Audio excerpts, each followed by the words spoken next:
오늘 우리가 읽으신 말씀 통해서 물과 기름이 어찌 섞이랴 이런 제목으로 한번 말씀을 나누도록 하겠습니다. 예수님께서는 믿지 않는 자와 멍에를 함께 매지 말라고 말씀하셨습니다. 멍에를 같이 맨다는 것은 멍에라는 말은 여러분들 다 아시죠? 소한테 이렇게 씌우는 굴레같이 생긴 거죠. 그죠? 나무로 만들어진 둥그런 걸 이제 멍에라고 하는데, 소에게 멍에를 씌우는 거는 밭을 갈거나 논을 갈게 할 때, 즉 짐승을 일을 부릴 때 멍에를 씌워서 이제 사람이 끄는 대로 일을 하게 만드는 그런 기구를 말합니다. 멍에를 믿지 않는 자와 멍에를 같이 매지 말라는 의미는 뭐냐면은, 우리 크리스찬들, 즉 하나님의 영이 있는 그런 성령의 사람들은 성령의 인도함이 없는 단체나 그런 조직에 가입하지 말고, 또 그런 부정한 곳에 가지도 말고, 믿지 않는 영, 즉 하나님의 영이 없는 사람들과 중요한 일을 도모하지 말라는 그런 의미예요. 물론 우리가 세상에 나가 살면은 그런 사람들도 우리가 전도를 해야 되죠. 그리스도 영이 없는 사람들과 같이 섞여서 우리가 같이 일을 하고, 또 우리는 빛을 발해야 됩니다. 그래야 우리의 빛을 보고 그 영혼들이 돌아오게 되는 역사가 있게 되는 거죠. 그렇지만 여기서 예수님이 말씀하신 믿지 않는 자들과 멍에를 매지 말라는 건 중요한 일을 같이 도모하지 말라는 겁니다. 여기 앞에 우리 군인 청년이 계시지만은 아무나 군대 가서 총을 주지 않습니다. 그죠? 반드시 군인으로 세워지는 사람은 검증돼야 되고요. 훈련을 받아야 되고, 그리고 많은 시간을 연습을 한 사람들이 군인으로 세워질 수 있는 거예요. 근데 여기서 같이 멍에를 맨다는 건 뭐냐면은 믿지 않는 민간인을 아무나 데려다 놓고 옷을 입히고 총을 주면서 같이 나가서 싸우라는 거예요. 그러면은 그거는 전투가 되질 않습니다. 오합지졸이 돼버리고 마는 거죠. 그런 의미에서 믿지 않는 자들과 멍에를 매지 말라고 예수님이 말씀하셨다는 겁니다. 근데 오늘날 많은 사실은 교회와 목사님들이 믿지 않는 사람들과 멍에를 매고 있다는 사실을 우리가 한번 또 알아봐야 될 것 같습니다. 그게 뭐냐면은 요즘 우리가 살아가고 있는 시대를 예전에 모더니즘이라는 말이 있었어요. 모더니즘. 모던이란 말 영어로 현대라는 말이지 않습니까? 이 모더니즘, 현대주의적인 어떤 그런 경향, 그런 배경을 가진 거에서 이제는 더 나아가서 포스트 모더니즘이라고 합니다. 지금 살아가는 시대를 포스트 모더니즘이라고 하는데, 이거는 뭐냐면은 다양성을 추구하는 시대라는 거예요. 그러니까 이게 겉으로 듣기에는 굉장히 좋습니다. 개성이 있고 자율성이 있고 다양성이 있고 상대방을 인정하고 존중해 준다는 거죠. 그리고 어떤 고정관념을 탈피한 그런 다양성을 추구하는 시대를 우리가 포스트 모더니즘이라고 합니다. 근데 종교에서 말하는 포스트 모더니즘이라고 하는 것은요, 인본주의적인 그런 교회를 상징한다는 거죠. 사람의 생각까지 다 받아들여 와가지고 교회 안에서 그거를 들여오고, 그리고 그걸 또 사람의 생각과 어떤 각종 세상적인 그런 프로그램을 교회 안에 들여와가지고 교회를 운영한다는 거죠. 목사님들이. 이거는 어떻게 보면은 굉장히 지혜롭고 똑똑한 것 같지만, 그러나 하나님의 입장에서 볼 때는 이것이야말로 가장 어리석은 방법이라는 사실을 우리가 아셔야 됩니다. 하나님의 절대 진리는 절대 타협이 될 수가 없습니다. 오늘 말씀의 제목이 물과 기름이 섞일 수가 없다고 제가 말씀드렸는데요. 물과 기름이 섞이질 않아요. 그죠? 전혀 다른 성질의 것이기 때문에 절대로 섞일래야 섞일 수가 없다는 사실을 아시기 바랍니다. 하나님의 절대 진리에는 어떤 세상의 것이 들어오거나 흡수되거나 변질이 될 수 없다는 사실을 우리가 알아야 됩니다. 그런데 오늘날 이 절대 진리인 예수 그리스도와 그의 말씀을 오늘날 목사님들이 스스로 배반하고 거부하고 배교하는 그런 정말 참담한 일이 교회 안에 일어나고 있다는 사실입니다. WCC와 같은 그런 단체에 많은 교회와 교단이 지금 가입해 있다는 것. 제가 늘 말씀드리지만 그런 교단과 교회에 가입해 있으면서 입으로만 하나님을 외치고 증거하는 것은 사실은 그 능력을 이미 잃어버린 생명이 없는 말씀을 전하는 것뿐이라는 겁니다. 고린도전서 13장에 나와 있듯이 아무리 사람의 말과 천사의 말과 방언을 한다 할지라도 소리나는 구리와 울리는 꽹과리와 같은 거예요. 그 말씀이 사람의 영혼을 변화시키지 못합니다. 뒤로는 배교하는 그런 단체에 가입서를 내고 거기 사인을 하고 그리고 또 거기에 매년 회비를 보내는 그런 일을 하면서 앞에서는 성도들한테 그리스도의 말씀을 전파할 때 하나님의 말씀을 선포할 때 하나님의 영이 임하지 않습니다. 왜냐하면 하나님께서는 이미 우리의 모든 상태를 다 알고 다 보고 계신다는 거예요. 우리가 아무리 거룩한 척하고 아무리 열심히 있는 척하고 하나님 말씀을 전한다 할지라도요. 그 교회는 이미 하나님의 성령이 운행하지 않습니다. 그리스도인들이 종종 착각하는 경우가 있어요. 그건 뭐냐면 하나님의 사랑을 오해할 때가 있다는 겁니다.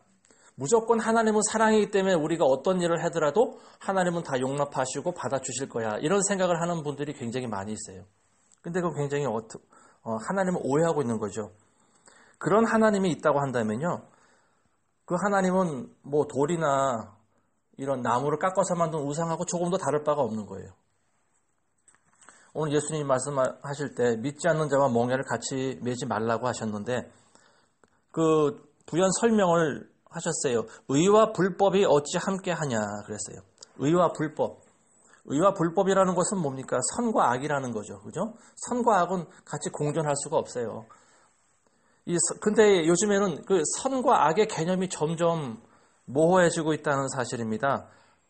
마치 그 많은 다수의 무리에 있는 사람들이 그 선인 것처럼 보여질 때가 있어요.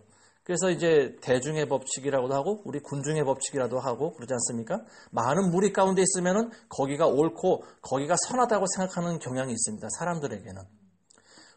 우리 인간이 태초에 선악과를 따먹고 나서요. 우리는 선과 악을 구별할 수 있는 그런 능력이 생겼어요. 선악을 분별할 수 있다는 겁니다. 근데 하나님보다 우리가 더 선과 악을 잘 알 수는 없겠죠. 우리는 때때로 우리가 가지고 있는 그 선악에 대한 지식을 가지고 하나님을 스스로 판단할 때가 있다는 겁니다. 그 예를 들면요, 구약 시대에 보면은 가나안 땅을 그 점령할 때 하나님께서는 그 가나안 땅에 있는 모든 그 사람들을 전부 다 전멸하라고 그러지 않습니까? 그죠? 짐승과 심지어는 젖먹이 어린 아이까지 다 죽이라고 명령을 하시는데 그런데 이제 말씀에 걸림이 돼가지고 실족하거나 더 이상 어떤 믿음의 진보를 못 나가는 분들이 있습니다. 하나님이 왜 이렇게 잔인한 분이냐? 하나님은 사랑이신데 이건 하나님이 아닐 거야. 뭐 자기 스스로 하나님을 그렇게 판단하는 사람들이 있다는 거죠. 근데 어쨌든 선과 악의 개념은 우리가 하나님의 선과 악의 그 개념을 뛰어넘을 수 없다는 거죠. 우리가 알고 있는 선악의 개념을 가지고 하나님을 스스로 평가하거나 판단하는 우를 범해서는 안 된다는 사실입니다. 근데 오늘날 이 세상에서는요, 우리 인간 세상에서는 선과 악의 개념이 지금 없어져 버리는 시대예요. 아까도 말씀드렸지만 이 포스트 모더니즘이라고 하는 시대는 선과 악의 개념을 점점 흐리게 만들어 버립니다. 그러니까 이것은 철저히 마귀로부터 온 거고요. 사단의 어떤 계략이라고 볼 수가 있는 거죠. 제가 3월 1일 날 그 태극기 집회 때 한번 나가봤거든요. 근데 태극기 집회 때 모인 사람들의 수가 어마어마하게 많더라고요. 뉴스에서는 보도를 안 해요. 근데 그 방송국마다 보면은 태극기 집회 때 뭐 몇만의 인파가 모였다 정확히 얘기를 안 하더라고요. 촛불 집회 때 모인 인원들이 수가 뭐 몇십만 명이 모였느니 뭐 그런 이야기를 하더라고요. 근데 실제로 촛불 집회 때 저녁 때 보면은 몇 명 모이질 않았어요. 어떤 데는 이렇게 방석을 펴놓고 거기에 촛불을 그냥 빈자리에 촛불을 그냥 이렇게 세워놓기도 하고요. 그러면서 이제 그걸 위에서 찍으니까 전부 볼 때는 사람들이 많이 모여 있는 것 같이 이렇게 보이기도 하고요. 근데 왜 그렇게 그런 행동을 할까? 방송국들이 왜 그런 오보를 할까? 왜냐하면 이 사람들에게 보여지고 들려주는 부분은 굉장히 큰 영향을 작용한다는 겁니다. 근데 어쨌든 진실은 분명히 밝혀지고 그리고 왜곡되거나 변화될 수 없는 그런 진리 가운데 있다는 사실입니다. 아무리 그 방송에서 떠들어댄다 하더라도 진리는 진리예요. 그죠? 진리 자체가 변화되지는 않습니다. 예. 의와 불법이 함께 할 수 없다는 겁니다. 그리고 빛과 어둠이 어찌 사귀냐 그랬어요. 빛이 오면은 어둠은 자동으로 물러가게 돼 있어요. 그죠? 빛과 어둠이 서로 사귈 수가 없다는 겁니다. 빛은 뭘 상징합니까? 빛은 바로 우리를 얘기할 수도 있는 거죠. 영적으로 크리스찬, 즉 그리스도의 영이 있는 사람들 우리가 빛이라고 합니다. 어둠은 반대로 세상이겠죠. 이 세상. 타락한 그 마귀의 영향권 아래에 있는 그런 세상을 우리가 어둠이라고 합니다. 근데 빛이 비치면은 반드시 어둠은 물러나게 돼 있다는 거죠. 빛과 어둠이 같이 조화될 수 없다는 겁니다. 그리고 세 번째는 그리스도와 벨리알이 어찌 조화되냐 그랬어요. 그리스도와 벨리알. 여기서 벨리알이라고 말하는 건 사단을 얘기하는 거죠. 사단의 또 다른 명칭을 벨리알이라고도 합니다. 이 그리스도하고 즉 하나님하고 사단하고 어떻게 하나가 되겠어요. 그죠? 예. 하나님은 언제까지나 하나님이시고요. 마귀는 언제까지나 마귀일 뿐입니다. 마귀가 회개하거나 변화되는 일은 절대로 없습니다. 그게 참 감사한 것 같아요. 우리 인간은 죄를 범했을지라도 회개할 수 있는 기회가 우리 가운데 있다는 거죠. 그래서 다시금 하나님의 용서를 받고 새로 거듭날 수가 있는데 마귀에게는 그런 기회가 애초부터 단절됐다는 거죠. 근데 사단도 그걸 알아요. 그래서 자기에게 이제 다가올 영원한 형벌의 때를 바라보면서 최후의 발악을 하는 시대, 그게 바로 지금 우리가 살아가고 있는 시대인 줄로 믿습니다. 마귀에게는 절대로 죄 용서함이나 거듭나거나 변화되는 일이 없다는 겁니다. 그리스도와 벨리알이 어떻게 조화가 되겠냐 그랬어요. 그죠? 이미 용서함이 없다는 거죠. 하나님께서 단호하게 이 사단 루시퍼를 저주하셨다는 겁니다. 그래서 마귀가 하는 짓은 항상 나쁜 짓만 하게 돼 있어요. 도적이 오는 것은 도적질하고 죽이고 멸망시키는 것뿐이고, 그리고 인자가 오는 것은 양으로 생명을 얻되 풍성히 얻게 하려 함이라. 예. 그래서 그리스도와 벨리알이 조화될 수 없다. 네 번째로는 믿는 자와 믿지 않는 자가 어찌 상관하며, 믿는 자와 믿지 않는 자가 상관할 수 없다. 이거는 뭐냐면 상관해서는 안 된다. 상관하지 말라. 이런 어떤 경고의 말씀입니다. 그죠? 보면은 우리 앞에 자매님과 우리 그 형제님 계시지만은 두 분들이 다 예수 안에 있으면은 앞일을 미래를 도모하는데 문제가 없다고 봅니다. 근데 만약에 한쪽이 영이 다르면요, 한쪽이 만약에 형제님이 그 절에 열심히 나가는 그런 불교 신자라고 한다면요, 이 결혼은 사실은 하면 안 되는 겁니다. 사실은 하면 안 돼요. 왜냐하면은 사람은 육이기 전에 먼저 영이에요. 영이 항상 충돌을 일으킨다는 겁니다. 그리고 그 결혼은 행복하고 오래 지속될 수가 없다는 거죠. 그래서 배우자를 선택할 때는 먼저 그 사람의 영을 봐야 됩니다. 마지막으로 하나님의 성전과 우상이 어찌 일치가 되리요. 하나님의 성전, 오늘날 교회를 상징한다고도 볼 수가 있는데요. 예전에 초대교회 시대 때하고는 조금 의미가 다릅니다. 왜냐하면 그 당시의 성전하고 지금하고는 너무 달라요. 왜냐하면 그 당시에는 하나님의 성령이 운행하는 교회였어요. 그리고 거기에 있는 그 안에 있는 성도들, 즉 그리스도인들은 언제든지 자기가 그리스도인이라고 하는 사실이 밝혀지면 언제든지 끌려가서 죽임을 당해야 되는 그런 상황에 있었다는 거죠. 근데 오늘날 교회는 그렇지가 않아요. 2000년 전에 그 초대교회 때하고는 너무나 상황이 다릅니다. 그때의 순수성을 잃고 지금은 교회가 어마어마하게 많이 타락하고 변질됐다는 겁니다. 하나님의 성전과 우상이 어찌 일치가 되리요. 이 사도 바울 선생이 한 말씀은요, 절대로 하나님의 성전하고 세상 사람들이 섬기는 그 우상 신전하고는 하나 될 수 없다는 겁니다. 근데 오늘날 그게 하나가 되고 있어요. 그게 말세의 징조가 아니겠습니까? 교회하고 사찰이 하나가 되고 있어요. 교회하고 그 캐톨릭 성당이 지금 하나가 되고 있고요. 우리가 가끔 유튜브를 보면 그런 장면이 나오지 않습니까? 크리스마스 때 뭐 조계종의 뭐 어느 스님이 그 유명한 대형교회에 와가지고 같이 보면은 예배를 드려요. 크리스마스 때 성탄 예배를 드려요. 그리고 또 그 석가 탄일이 되면은 그 교회 목사님이 또 절에 가서 여러 명이 절에 가가지고 거기 부처한테 절을 하고 예불을 드립니다. 하나님의 성전하고 우상의 신전이 지금 하나가 되고 있는 걸 우리가 보는 거죠. 이게 뭐냐면은 포스트 모더니즘, 그리고 또 다른 운동이 있어요. 지금 전 세계적으로 보여지는 운동이 하나 있는데 그건 뭐냐면은 온 세계를 하나로 아우르려고 하는 그런 모임이 있다는 거죠. 그걸 아시는 분들은 알 거예요. 그걸 우리가 뉴 월드 오더라고 합니다. 신세계 질서라고 하는 그런 운동이 보이지 않게 있다는 사실을 우리가 아시기 바랍니다. 1985년도에 제가 대학교 다닐 때 마이클 잭슨, 지금은 죽었지만 마이클 잭슨이 그런 노래를 부른 게 있어요. We Are the World라는 노래가 있어요. We Are the World라는 노래 알죠? We Are the World, We Are the Children, We Are the 이런 노래가 있어요. 우리는 하나라는 거죠. 우리는 세계, 우리가 세계고 우리가 하나가 돼야 된다는 거죠. 그게 바로 그때부터 이미 이 뉴 월드 오더, 즉 신세계 질서의 운동이 시작되고 있었다는 겁니다. 여러분들이 잘 아셔야 될 게 뭐냐면 전 세계가 하나 되기 시작하면은 어떤 일이 일어나냐면요. 종교가 이제 곧 통합이 되고 하나가 된다는 거죠. 그러면은 곧 성경에서 말하는 여러 서신서에서 경고하고 있는 적 그리스도가 나타날 때가 되었다는 걸 의미한다는 겁니다.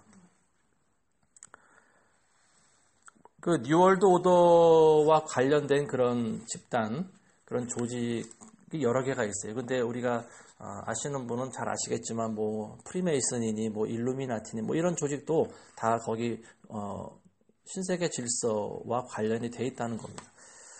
이 세상은 눈에 보이지 않는 이 세상은 어떤 한두 명의 정치인에 의해서 돌아가는 것이 아니에요. 어떤 학식이 있는 학자의 어떤 그런 조언과 어떤 학자의 말에 의해서 정치인들이 그 나라를 잘 다스리거나 돌아가고 있는 것이 아닙니다. 이 세상은 어떤 사람들에 의해서 돌아가냐면 엘리트 집단에 의해서 돌아가고 있어요. 여기서 말하는 엘리트라는 것은 지식도 있지만 부를 같이 공유하고 있는 사람을 엘리트라고 합니다. 전 세계적으로 2% 안에 들어가고 있는 그런 엘리트 집단들이에요.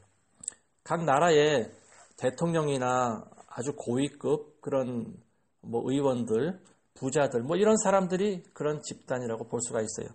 근데 이 사람들은 절대적으로 하나님을 적대시하는 그런 세력입니다. 이 사람들은 하나님의 사람인 것처럼 보여져요, 때로는. 근데 이 사람들이 추구하는 거는 사단의 뒤를 쫓아가고 있다는 겁니다. 이 사람들은 돈의 힘으로 권력을 소유하고 있고요. 또 명예도 차지하고 있고요.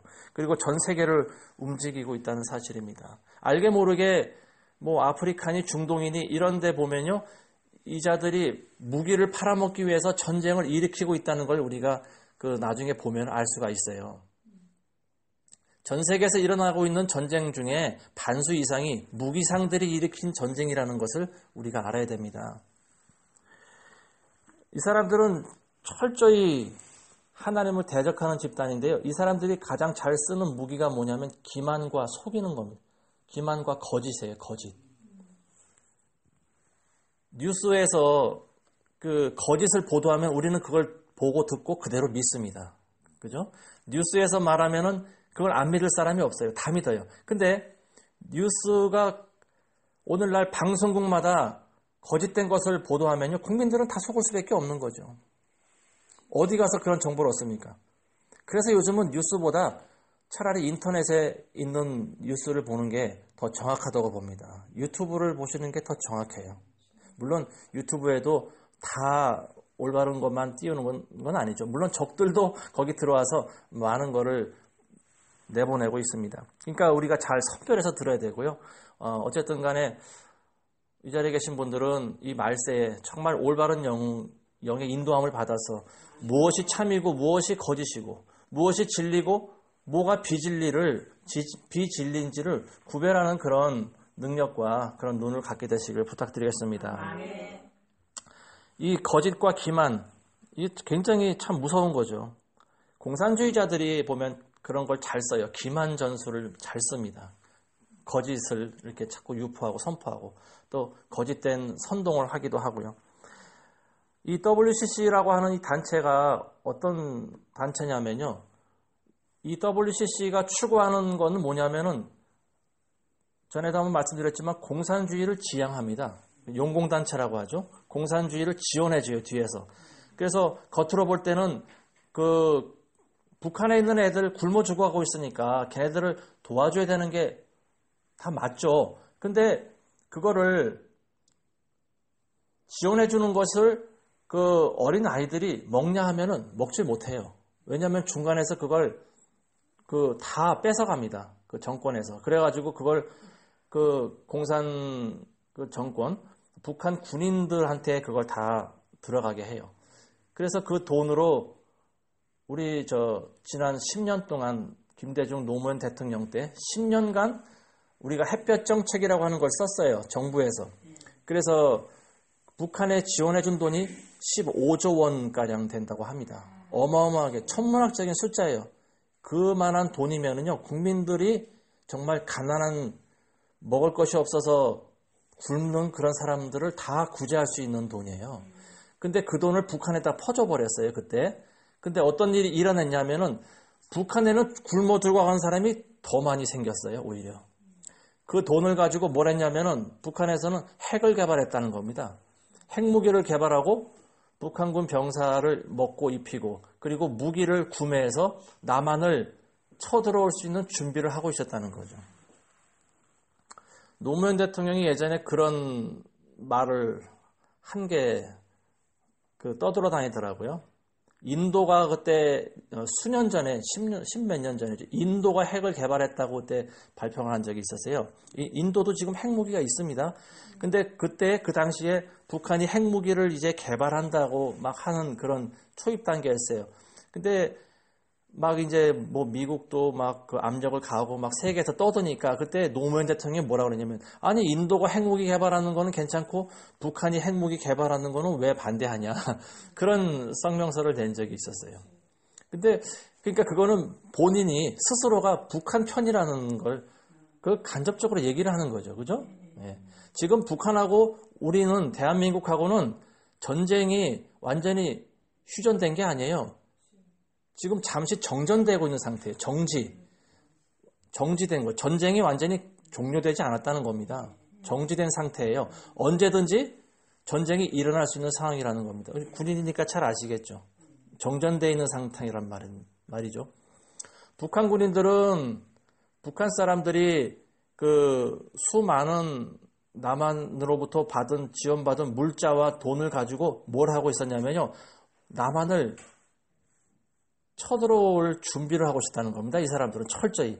그러니까 이 사람들의 그 북한 수뇌부들이 가지고 있는 건 어떤 생각이냐면요. 이 사람들의 머릿속에는 철저하게 어떻게 하면 남한을 적화시킬 수 있을까 이 생각밖에 없습니다. 그 누가 뭐라고 해도 그거는 답이 하나밖에 없어요. 이 사람들이 가지고 있는 거는 뭐 이상주의의 실현도 아니고 인민이 행복하게 살아가는 것도 아니고요.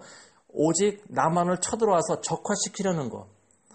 자유 대한민국을 자기네들과 같은 공산주의 치하의 그런 제국으로 만드는 것. 그거 하나밖에 없다는 사실입니다. 아주 파렴치하고 그리고 철저히 악에 물든 그런 집단이 바로 위에 있는 북한 공산주의 집단이라는 거예요. 근데 우리나라에 그러한 공산주의를 지향하고 공산주의를 추종하고 공산주의를 지원하는 그런 세력과 단체가 있다는 겁니다. 우리가 일반적으로 종북 세력이라고 얘기를 하는데요. 저는 만약에 제가 대통령이 된다고 하면은요, 종북 세력 이 사람들을 그냥 북한으로 다 강제적으로 보내서 북한에 살게 하고 싶어요. 북한에서 한 1년만 살아봐라, 너희가. 태반은 살아서 돌아오지 못하겠죠. 아우지 탄광에 안 끌려가면 다행이겠죠. 근데 오늘날 왜 이렇게 사람들이 북한을 선호하는지 저는 그게 잘 이해가 안 됩니다. 저는 6.25를 직접 겪어본 세대는 아니지만 저희 부모님의 이야기만 들어도 얼마나 저 공산 집단이 악한 집단이라는 걸 얘기만 들어도 알 수 있어요. 근데 오늘날 나라가 어쩌다 이런 지경이 되어버렸는지 모르겠습니다. 선과 악의 개념이 지금 모호해져 버렸어요. 뭐가 옳고 뭐가 그른지를 사람들이 분별을 못하는 것 같아요. 저는 그래서 이게 영적인 부분이다. 저는 그렇게 생각을 합니다. 이 공산주의의 영, 이 악한 사단의 영을 받은 그 영이 우리 남한을 지금 완전히 미혹하고 혼란시키는 그런 과정 가운데 있는 것 같아요. 3월 10일 날 박근혜 대통령이 탄핵됐잖아요. 예.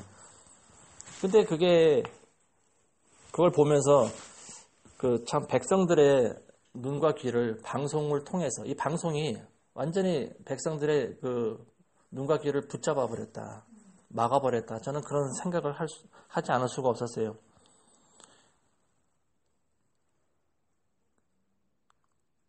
그 많은 증거 자료가 있고 그리고 대통령이 그 내란죄나 외란죄를 범하지 않았는데도 이 헌법재판소에서 대통령을 탄핵했고요. 그것도 뭐 6대 뭐 2이니 7대 1이니 뭐 이런 식으로가 아니고 8대 0 전원 일치 다 대통령을 그 탄핵하기로 가결했다는 것은 이것은 재판이 공정하지 않다고 저는 보여집니다. 어떻게 그 8명의 판사가 어떻게 똑같이 다 대통령을 그 탄핵하기로 결정했는지요? 저는 그게 미리 입을 맞추지 않고서 그런 일이 일어날 수가 있겠습니까? 이 사람들이 이미 대통령을 끌어내리기로 이미 계획하고 주도한 일들인데 어쨌든 그런 현실을 보면서 뭐 다시 대통령이 뭐 재임용되지는 않겠죠. 한번 탄핵됐으니까. 문제는 이제 우리는 새로운 대통령을 정말 다음 시대를 이끌어갈 대통령을 우리가 잘 뽑아야 된다고 저는 생각을 합니다.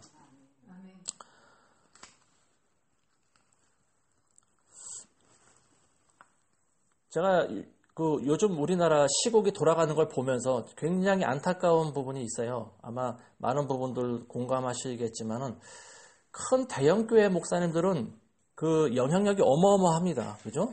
10,000명, 20,000명, 뭐 10만 명 아니면 몇천 명이라도요. 1,000명 이상 나오는 교회 담임 목사님들은 그 영향력이 어마어마해요. 담임 목사님이 말 한마디 하는 게 곧 하나님이 하는 거와 같지 않습니까? 그리고 성도들은 거기에 다 순종하잖아요. 거기다가. 근데 이런 시국 가운데서 정말 몇몇 목사님을 제외한 대부분의 목사님들이 입을 함구하고 있다는 겁니다. 입을 다물고 있다는 거예요. 시국에 관해서 백성들이 어떻게 나가야 되는지를 방향을 제시해 줘야 돼요. 목사들은. 그게 영적인 리더라고 저는 봅니다. 근데 이 목사님들이 정치 얘기를 안 해요. 저는 그게 굉장히 답답하고 안타까워요. 아니 목사는 정치에 관여하면 안 되는 겁니까? 뭐 직접 관여는 안 하겠지만 잘하고 있으면 잘한다고 얘기를 하고 잘못하면 잘못된 부분을 지적을 해줄 줄 알아야죠. 아무 말도 안 하고 있으면 목사가 벙어리나 다름이 없죠. 그죠? 하나님의 말씀을 선포하는 사람이 어떻게 백성들이, 즉 양떼들이 올바르지 않은 길로 가는 걸 가만히 보고 있을 수가 있겠냐는 겁니다. 그건 저는 잘못돼도 한참 잘못됐다고 보여집니다.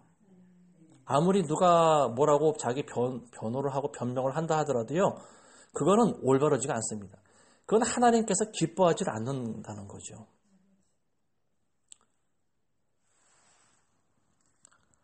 입을 다물고 있으면 목사들의 직무유기라는 겁니다. 직무유기. 자기가 할 일을 안 하고 있다는 거예요. 목자는 양떼들을 깨워야 돼요. 그리고 양떼들을 올바른 길로 인도해야 돼요. 그러기 위해서는 양떼들은 눈이 나쁘니까 길을 잘 모르잖아요. 이리 가기도 하고 저리 가기도 하고 절벽으로 떨어지기도 하고. 그럼 목자가 어떻게 되냐? 자기가 앞장서서 먼저 나아가야 돼요. 그리고 시시때때로 뿔피리를 불면서 자기 뒤를 따라올 수 있게 해줘야 돼요. 그게 목자가 할 일이라는 거죠. 근데 지금 입을 다물고 가만히 있는 건 직무유기를 해도 이건 보통 직무유기가 아닙니다. 지금 양떼들이 방향을 다 잃고 헤매고 있잖아요. 파수꾼이 에스겔서에 보면요. 에스겔서 33장에 보면 하나님께서 파수꾼의 사명이 중대하다는 것을 말씀하고 계시는 거예요. 파수꾼이 외쳤을 때 백성들이 돌이키면 다행이고 돌이키지 않아서 그 백성이 멸망당하면 그거는 자기 책임이라는 거예요. 근데 파수꾼이 외치지 않았을 때 화가 임해가지고 백성들이 죽임을 당하면 그 피를 내가 파수꾼인 너에게서 찾겠다. 오늘날 목자들의 모습입니다. 반드시 하나님께서는 이 나라가 만약에 잘못돼가지고 수많은 정말 피해 숙청이 이루어지고 많은 사람들이 목숨을 잃는다 한다면요. 그 피를 다른 데서가 아닌 바로 목자들에게서 찾는다는 사실입니다. 그걸 오늘날 많은 목사님들은 아셔야 돼요. 오늘날 많은 중대형교회 목사님들이 낮에는 보수인 척하고 밤에는 촛불 들고 나가는 분들이 있어요.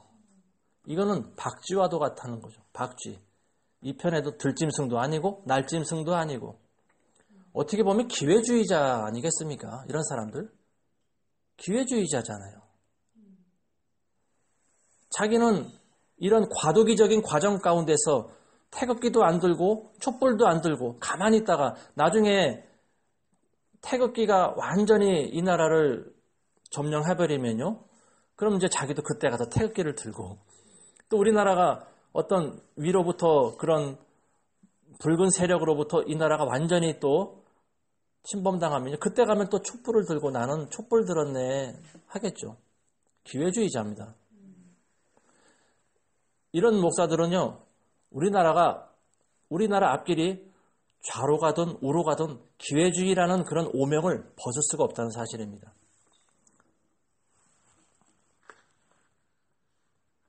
나라와 민족을 위해서 입으로만 외치면 뭐합니까? 날마다 기도회만 하면 뭐합니까? 몸으로 보여지는 게 있어야죠. 나가서 뭐 태극기라도 가서 흔드는데 같이 동참을 해야죠. 근데 그게 그렇게 할 수 없는 이유 중에 하나가 뭐냐면 아까도 말씀드렸지만 이미 WCC에 가입이 되어 있는 교회이기 때문에 그렇다는 거죠. 대부분의 많은 교회가 WCC에 가입이 되어 있다는 거예요. 영적으로 벌써 위에서 내려오는 그런 영적인 힘에 컨트롤 당하고 있는 거예요, 목사들이. 이미 정치적인 그런 발언을 할 수 있는 힘이 없다는 거죠. 목자들, 양떼들을 선한 길로 이끌어갈 수 있는 그런 능력이 없다는 거예요. 하나님의 말씀을 전해도 공허한 말씀만 전할 수밖에 없다는 거죠. 그러니까 목사들이 외치는 말은 뭐냐면 행복과 성공을 추구하는 말밖에 해줄 수가 없어요. 목사가 하나님의 말씀을 전하기 위해서는요. 자기도 그와 똑같은 삶을 살아가야 되거든요. 하나님 말씀대로 살아가지 않는 목사가 어떤 성도들에게 하나님의 말씀을 전할 수가 없습니다. 자기를 뛰어넘는 말씀을 전할 수가 없어요. 그래서 그 교회 성도들의 수준은 그 교회 담임 목사의 수준을 뛰어넘을 수 없다라는 말이 생겨나지 않습니까? 그 교회에서 못 버티고 나오는 거예요, 이제. 그게 바로 교회가 심판당하는 이 마지막 때 하나님께서 교회를 심판하시는 부분이라고 저는 보여집니다. 애국가와 태극기를 부인하는 자들이 지금 얼마나 많은지 몰라요. 이런 사람들은 이미 나라의 정체성을 부인한 사람들이라고 보여집니다. 시청에 태극기가 안 걸린다는 사실 여러분들 아십니까? 벌써 오래됐대요. 시청에 태극기가 안 걸린대요. 그럼 태극기가 어디 걸리냐는 거죠.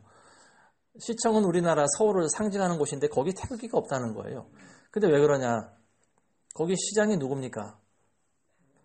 박원순 시장이 있잖아요. 박원순 시장은 이 사람은 좌파 중에서도 어떻게 보면은 가장 악한 좌파인 것 같아요. 왜냐하면은 동성애를 찬성하고 지지하잖아요. 뭐 인권 조례안이니 뭐 이런 걸 만들어서 정말 학생들을 어떤 전교조의 그런 세력 가운데 완전히 방치시켜 버리고요. 아이들의 정신을 완전히 말살해버리는 그런 아주 악한 세력입니다. 1년에 한 번씩 거기 게이들 축제가 열리는 거 아시죠? 여러분들 6월달 되면 이제 몇 달 안 남았습니다. 그때 가면은 우리 교회도 가서 이거라도 들고 반대하는데 같이 동참을 해야 될 것 같습니다. 아멘. 아멘. 아멘. 정말 눈뜨고 못 들 그런 행동들을 우리나라 안방에서 버젓이 하고 있지 않습니까? 그게 그런 사람이면 저는 어떻게 대통령이 서울시장이 됐는지 모르겠어요. 그리스도인들은 성령 안에서 반드시 하나가 되어야 되는 줄로 믿습니다. 아멘. 근데 이미 배교한 이 교회와 성도는 이미 하나님의 그 성령을 거부했기 때문에 성령이 임하지 않아요. WCC에 가입된 교회에 어떻게 하나님이 영을 보내주시겠습니까? 어떻게 성령이 임하겠어요? 하나님을 부인하고 배반하는데 다 사인한 교회에 어떻게 하나님께서 축복을 주시겠어요? 하나님께서 성경에 보면은요, 그 죄인들에게, 즉 하나님을 대적하는 세력들에게 거짓 영을 보내주신다고 나와 있어요. 그래서 이 거짓 선지자는 거짓으로 예언할 수밖에 없는 거예요. 자기는 하나님의 말씀을 예언한다고 하지만요, 하나님께서는 이미 거짓 영을 그 선지자에게 부어줬다는 겁니다. 그래서 거짓된 그런 말씀을 전하는 거예요. 그 당시에 이스라엘이 멸망당하기 바로 직전이었는데요. 그 거짓 선지자들은 우리나라가 평안하다고 그랬어요. 그리고 전쟁을 해도 우리나라가 승리할 거라고 그랬어요. 근데 예레미야 선지자는 아니다. 바벨론한테 항복해야 된다 그랬어요. 바벨론에 항복하지 않으면은 엄청난 고통을 당할 것이다. 화를 자초한다 그랬어요. 근데 하나님께서는 그 참 선지자인 예레미야한테만 하나님의 영을 주셨다는 거예요. 다른 많은 선지자들에게는 거짓 영을 줘서 거짓을 예언하게 하셨다는 거죠. 그러니까 선과 악을 구별하지 못하는 거예요. 그러니까 나라의 미래에 대해서 어디로 가야 할지 모르는 거예요. 오늘날 많은 교회 목사님들이 어찌 보면 거짓된 영을 가지고 거짓 예언을 하고 있다는 거죠. 그건 자기 머리에서 나오는 생각을 성도들에게 주입하고 있다는 거예요. 우리 앞날은 앞으로 잘 될 것입니다. 평안할 것입니다. 행복할 것입니다. 언제든지 잘 됩니다. 물론 그렇게 되길 원하죠. 저도 그렇게 됐으면 좋겠습니다. 근데 교회가 이미 배교하고 교회가 이미 죄를 저지른 상태에서 하나님께서는 우리 가운데 항상 성공과 행복과 번영을 주실 수가 없다는 사실입니다. 우리나라를 하나님께서는 이미 심판하기로 작정하신 것 같아요. 그래서 이 나라를 지금 흔들고 계시는 것이 바로 하나님의 주권 가운데 있다는 사실입니다. 그 첫 번째 보여주는 것이 바로 대통령을 끌어내리게 한 것도 바로 하나님 주권 가운데 일어나는 일입니다. 물론 그걸 놓고 우리가 기뻐하거나 즐거워해서는 안 되죠. 애통하는 마음 가지고 우리는 더 기도를 많이 해야 되죠. 그리고 앞으로는 우리나라가 이거보다 더 심한, 더 고통 가운데 처하지 않도록 우리는 항상 깨어서 기도를 해야 될 줄로 믿습니다. 우리나라가 정말 이 좌익 세력이 대통령이 되면요, 지금 문재인 후보 같은 사람들은 낮은 단계의 연방제를 실시하겠다고 하지 않습니까? 연방제라는 것이 뭐냐면은 곧 공산주의와 하나 되자는 그런 거거든요. 예. 그런 사람이 대통령 되면 안 되겠죠. 우리 크리스찬들은 그런 사람 뽑으면 안 되겠죠. 이런 말을 듣는 어떤 사람들은 왜 목사가 정치질하냐, 선동하냐, 그렇게 하는 사람도 있을 거예요. 근데 저는 나라가 있어야 교회가 있다고 봅니다. 예. 적어도 우리가 추구하는 것은 영원한 천국이지만요, 하늘나라지만, 그러나 하나님이 허락한 우리 대한민국이라고 하는 이 땅을 우리가 살아있을 때 지켜야 되는 그런 우리에게는 책임이 있다는 거죠. 북한 정권은 악한 집단입니다. 왜냐하면 그들의 열매가 선한 것이 하나도 없는 걸 삼척동자도 다 알고 있잖아요. 근데 북한을 찬양하고 북한이 좋다고 하는 사람들은 정신병자예요. 제가 봤을 땐. 정신이 나간 사람들입니다. 정상이 아니에요. 이런 사람들은 정신병원에 입원을 시켜야 돼요. 선과 악을 구별할 줄 모르는 그런 사람들은 전 정신병자라고 밖에 볼 수가 없습니다. 연방제를 실시하고 미군을 철수하면 어떻게 되겠습니까, 우리나라가. 이 북한에서 60년 동안요, 6.25 전쟁이 휴전되고 나서 60년 동안 절치부심, 이를 갈고 막 마음을 썩히면서 한 가지를 추진해온 게 그게 뭐냐 하면 바로 남한을 적화시키려는 것밖에 없다는 겁니다. 절치부심하면서 우리나라를 쳐들어오려고 준비한 사람인데 이러한 공산당을 오히려 찬양하고 지지한다는 거, 이건 정신병자들이 하는 짓이에요. 그리고 그런 사람을 대통령으로 뽑는다면 그 사람도 역시 정신병자라고 저는 봅니다. 북한을 지지하고 북한의 요구를 그대로 들어주는 것은 그들의 종이 되겠다는 표현입니다. 우리나라 정치인들은 굉장히 부패했어요. 썩었어요. 물론 어느 나라나 마찬가지지만 정치라고 하는 것 자체가 굉장히 더러운 물에서 노는 직업입니다. 진정으로 나라를 사랑하는 사람들이 그리 많지가 않아요. 물론 목사들도 마찬가지입니다. 다 자기의 유익을 위해서 일을 해요. 자기가 잘 먹고 잘 살기 위해서, 자기 밥그릇을 지키기 위해서 일을 한다는 거예요. 근데 적어도 대통령이나 정치인들 또는 이 목사들, 이 국민들의 안위를 책임지고 이끌어가고, 특히 목사들, 그 사람의 영혼을 인도하고 좌지우지할 수 있는 그런 위치에 있는 목사들은 정말 깨어서 기도하지 않으면 안 된다는 겁니다. 그리고 이런 사람들은 사실은 그게 직업이 돼서는 안 되는 거예요. 세상 직업하고 다르거든요. 목회는 천직입니다. 이거는 하나님의 사명을 받아서 하는 거기 때문에요. 이거는 교회에서 월급을 받는 것이 중요한 게 아니고요. 내가 한 끼 굶는 게 중요한 게 아니고요. 내가 길거리에 나앉는 게 중요한 게 아니고요. 이 사람은 누굽니까? 세례 요한과 같이 광야에 외치는 자가 되어야 된다는 사실입니다. 그게 목회자가 가진 첫 번째 사명이에요. 근데 자기는 광야의 삶을 싫어하면서 어떻게 광야의 소리를 외칩니까? 자기는 안락하고 뜨뜻하고 편안한 데 있으면서 어떻게 남들더러 광야 생활을 하라고 합니까? 어떻게 고난을 받으라고 합니까? 자기는 고난받기 싫어하면서 어떻게 고난이 우리에게 유익이 된다고 그런 얘기를 합니까? 목사가 본이 되지 않는데 어떻게 성도들에게 생명의 말씀을 전할 수가 있습니까? 그건 자기가 거짓말을 하고 있다는 거죠. 자기도 하지 못하는 걸 양떼들에게 시키고 있다는 겁니다. 교회는 세상의 빛과 소금이 되어야 될 줄로 믿습니다. 빛은 어둠을 비춰요. 그리고 방향을 제시해 줍니다. 목자들은 양떼들을 잘 인도해 나가야 돼요. 이 목사들이 사람을 무서워하면 안 된다는 겁니다. 근데 오늘날 많은 중대형교 목사님들은 사람을 두려워해요. 근데 사도 바울 선생이 분명히 얘기를 하고 있지 않습니까? 성경에 사람을 두려워하면 내가 하나님의 종이 아니라 사람의 종이다 그랬어요. 오늘날 많은 목사님들은 사람의 종입니다. 왜냐하면 사람의 반응을 보고 있다는 거죠. 그러면 자기가 하고 싶은 말을 못해요. 하나님이 위에서 부어주시는 말을 그대로 전해야 그게 참 목자인데, 그게 참 주의 종인데, 사람의 눈치를 보기 때문에 하고 싶은 말을 못한다는 거예요.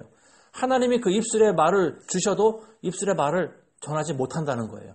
그러니까 항상 성도들이 편안하게 들을 수 있는 그런 사탕복음만 전한다는 거죠. 편안하다, 잘된다, 축복이 있다, 당신은 사랑받기에 태어난 사람이다, 뭐 이런 것들.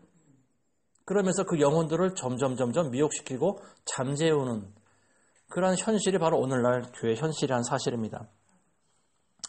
참 성령을 받은 사람들은 옳고 그름을 분별할 줄 아는 그런 영이 있다는 사실입니다. 그리고 선과 악을 분별할 줄 알고요. 좌파 중북 세력들과 같이 그런 악한 열매가 보여지는 그런 집단을 추구하고 지지하고 따라가는 사람들, 이런 종북 좌파 세력들, 이런 사람들에게 어떻게 하나님의 은총이 임하겠습니까? 이런 사람들이 교회 안에 지금 가득 있는데 어떻게 하나님께서 그 교회에 복을 내려주시겠어요? 교회 안에도 지금 좌파가 있고 우파가 지금 나눠져 있어요. 근데 목사들은 그걸 보면서도 가만히 방치하고 있다는 겁니다. 어떻게 하나님의 영이 임하는 교회 안에 어떻게 좌파가 있고 우파가 있을 수가 있어요? 어떻게 하나님의 영이 그리스도와 벨리알이 조화되지 않는 것처럼 어떻게 성도들이 나뉠 수가 있냐는 거죠. 그런 조짐이 보이면요, 목사들은 그걸 단호히 징계하고 잘못된 방향에 서 있는 사람들을 훈계하고 징계하고 하나가 되도록 노력을 해야 되는 거죠. 올바른 길로 나갈 수 있도록 인도하는 거, 이게 목자가 해야 할 일이라고 저는 생각합니다.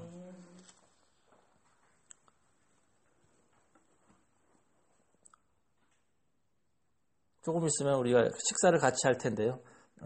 이 비유 하나만 딱 들겠습니다. 이게 제가 봤을 때는 아주 너무 적당한 비유인 것 같아요. 여러분들 똥하고 된장 두 개를 분별할 수 있죠. 여러분들은 분별하실 수 있죠. 어린아이들은 잘 분별 못합니다. 어떤 게 똥인지 된장인지 분별을 못해요. 그죠? 근데 어떤 사람들은, 또 눈이 나쁜 사람들은 가까이 가서 냄새를 맡아봐야 또 분별하는 사람이 있어요.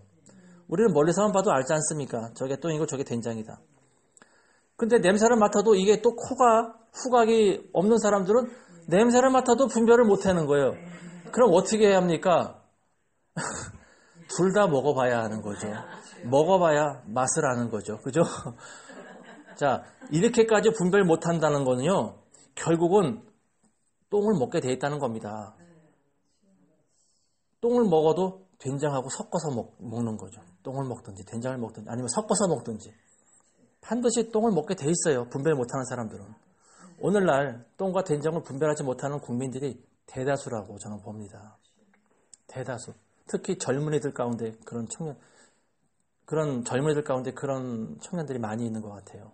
왜냐하면 젊은이들은 감정에 쉽게 휩싸입니다. 그래서 어디서 뭐 이런 말 들으면 그건 것 같고 또 저기서 이런 말 들으면 또 그건 것 같고 쉽게 휩싸여요.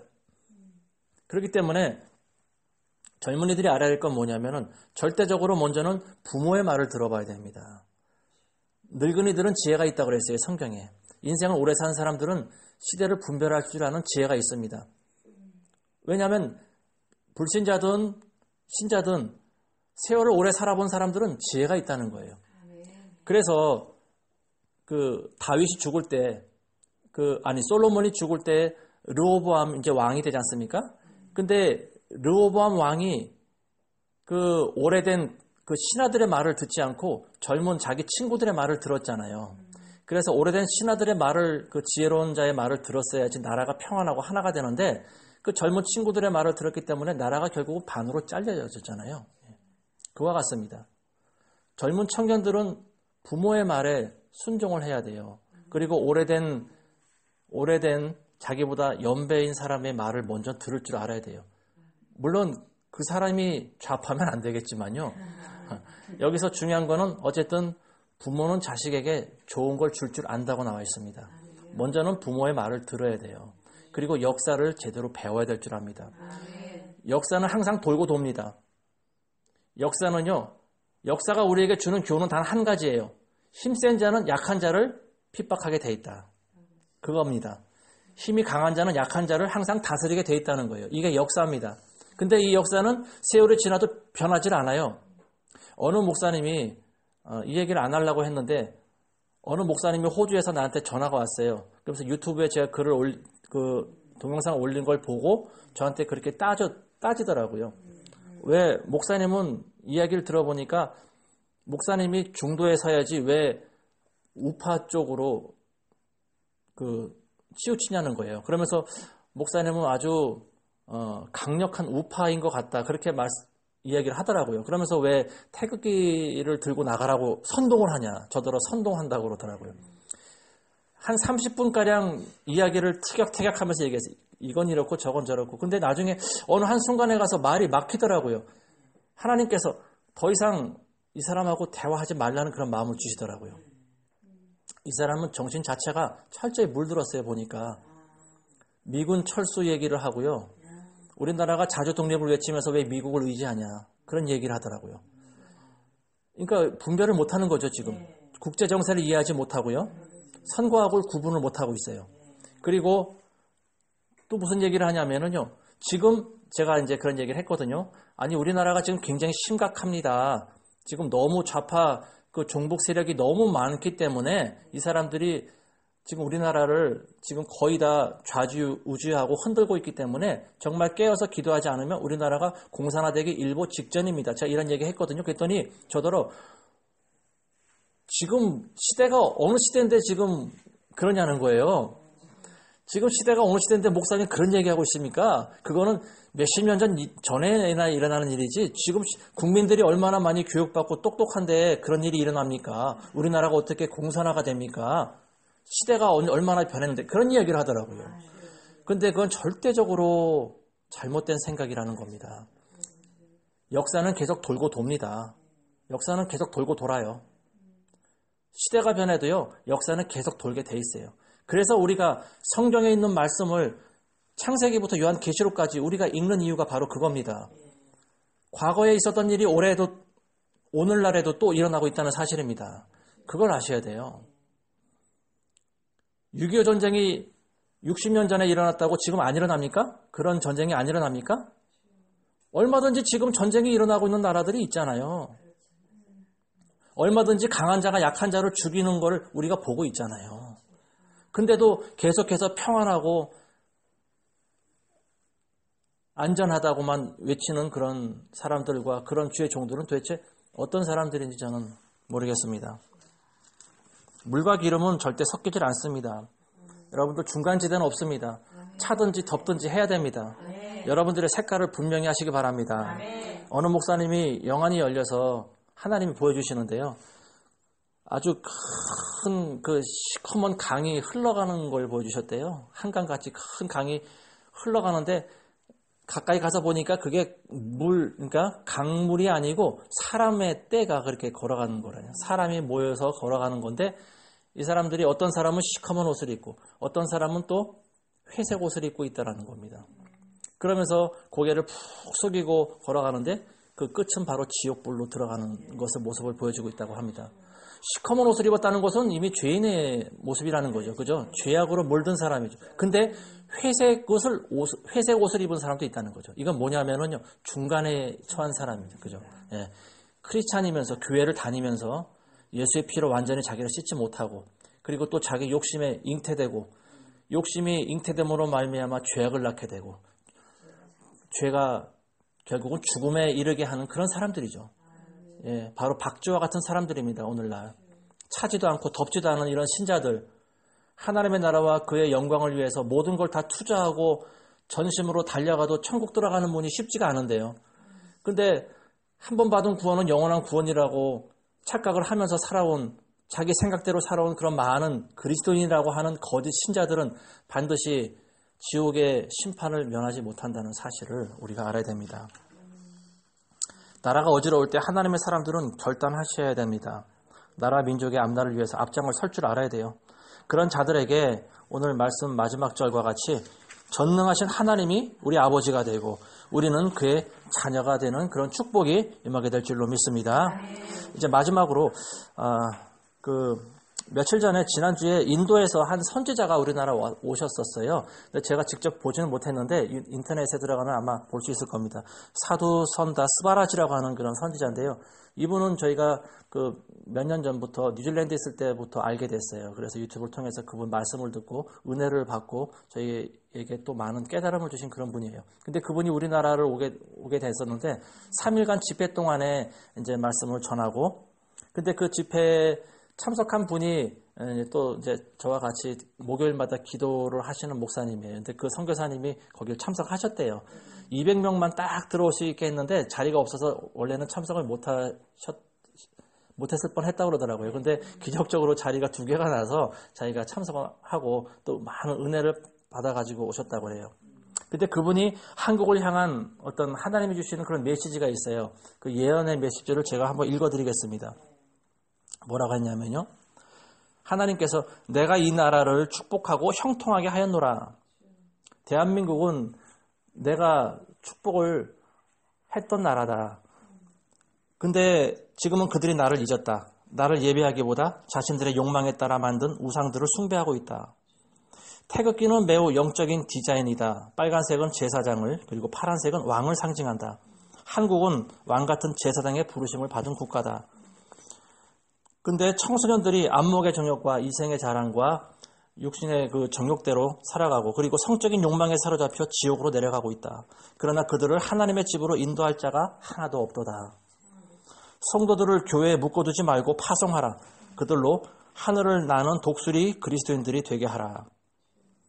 오늘날 많은 대형교회들은 많은 성도들을 교회 안에만 묶어두고 있잖아요. 그렇죠? 교회 안에서만 잔치를 벌이고 12세 이하 자녀들을 나의 길로 인도해야 한다. 강력한 아이들로 자라나게 해서 하나님의 권능으로 행하게 하라. 그리고 여성들이여 빛을 발하라. 여성들에게 3중 기름 부음이 임한다고 그랬어요. 우리나라 여성들에게. 그건 뭐냐면 첫 번째는 미리암의 예언적 메시지의 기름 부음이 임하고요. 두 번째는 드보라의 예언적 전사의 기름 부음이 임한다고 그랬습니다. 세 번째는 안나의 그 예언적 중보자의 기름 부음이 임한다고 그랬어요. 이 세 가지 여성들에게 기름 부음이 임한다고 그랬습니다. 그리고 교회들이 정결케 되어야 하리라. 내가 원치 않는 일들이 교회 안에서 벌어지고 있다. 나의 기도하는 집을 장사꾼의 소굴로 만들었다. 제사장들이 장사꾼, 행정가, 사업가로 변해 있다. 헌금으로 주식을 투자하고 돈을 취하고 돈 받고 예언한다. 모든 부정함을 제거하라. 자신의 탑을 쌓지 말고 킹덤을 세워라. 하면서 킹덤 마인드를 가지라 그런 말씀을 하셨고요. 그리고 너희 하나님이 검으로 나타나리라. 여기서 검은 파괴를 상징하는데요. 살인이나 질병, 전염병 그리고 전쟁의 형태로 나타난다고 합니다. 그러니까 우리나라에 어떤 하나님께서 검을 주셨다는 거예요. 그리고 하나님께서 이 나라를 지진으로 흔드실 것이다. 많은 섬들이 쓰나미로 잠기고 대통령을 탄핵하게 된 것도 하나님께서 흔드신 것이다. 하나님께서 왕들을 패하고 또 왕들을 세우신다. 마지막으로 깨어나라 기도하라. 깨어 기도하지 않으면 적화 통일될 것이다. 위로부터 북쪽으로부터 초록색 용이 두꺼비 색을 가진 그런 용이 우리 남한을 끌어당기고 있는 그런 환상을 보여주셨다고 합니다. 그래서 한국은 겸손히 회개하도록 국가에 금식 기도의 날을 선포하라. 이런 메시지를 주셨다는 겁니다. 근데 이 말씀을 주시면서 이 말씀을 주실 때 아침에 그 성회 집회 나가기 전에 그 오전에 집회가 있었나 봐요. 근데 아침에 일어났는데 아침에 예수님이 문을 열고 들어오셨대요. 자기 계신 그 숙소에 문을 열고 들어오셔가지고 이런 말씀을 주시고 한국교회에 말하라고 하셨다는 겁니다. 내가 그들을 방문하러 올 것이다. 그들의 집안을 정돈하라. 이런 메시지를 주셨다는 겁니다. 우리의 집안을 정돈하라는 거예요. 이제 예수님이 곧 오신다는 겁니다. 각 개인적으로도 예수님이 오시겠지만요. 이제 국가적으로 그리고 전 세계적으로 예수님이 오신다는 메시지를 우리는 받아들여야 돼요. 예수님이 이제 공중에 재림하실 날이 얼마 남지 않았다. 저는 그런 생각을 해봅니다. 그러면서 한 가지 더 있습니다. 하나님의 집을 더럽히는 4가지를 제거하라고 그랬다는 거예요. 그게 뭐냐면 첫 번째는 위선입니다. 그리고 두 번째는 교만, 그리고 세 번째는 거만, 네 번째는 자아 성취. 교회를 다닐 때 자아 성취하기 위해서 다니는 그런 사람들이 얼마나 많습니까? 그죠? 자기 기도 제목이 응답되기 위해서만 교회 나오는 분들이 많이 있다는 거죠. 예, 그 4가지를 주의하라는 거고요. 그리고 취할 것, 우리가 가져야 될 것, 그건 뭐냐면 겸손이랍니다. 겸손. 겸손한 생각과 겸손한 자세, 이거를 가지라고 예수님이 그 스바라지 선지자한테 얘기했다는 겁니다. 이 말씀을 받는 분들, 들을 만한 귀가 있는 분들은 그 말씀을 마음으로 받아들이시기 바랍니다. 그 말씀은 제가 봤을 때 우리나라에게 주시는 예언적 메시지가 분명하다고 보여집니다. 어쨌든 오늘 말씀과 같이 물과 기름이 절대 섞이지 않는다는 그 진리를 아시고 이런 우리나라의 시국 가운데서 항상 기도로 깨어서 정말 뭐가 옳고 그른지를 잘 분별해서 옳은 방향, 빛의 방향으로 나아가시는 여러분들 되시기를 주님의 이름으로 축원드립니다. 아멘.